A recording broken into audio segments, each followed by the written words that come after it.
الشوق يبقى في اغترابي فقير في Barchaning sevimli Nemo multfilmidagi qo'rqinchli baliqni birinchi marta suv yuzasida suratga olishdi. Ma'lumotlarga ko'ra, odatda bu yirtqich 200 dan 2000 metrgacha chuqurlikda yashaydi. Ammo noma'lum sabablarga ko'ra, u kunning o'rtasida Tenerife qirg'og'i yoniga suzib chiqqan. Saudiya Arabistonida sahroni qor qopladi.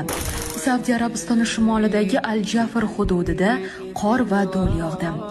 Ma'lum qilinishicha, yomg'ir va do'ldan keyin qor yog'gan.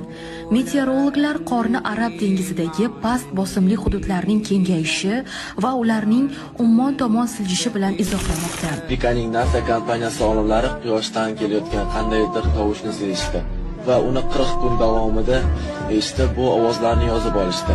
Bu ovozlarni uzoq tahlil qilib, uni tezlashtirib eshitib ko'rsa, bu ovozlar arab tilida javob berasizlar degan ma'noni anglatar ekan.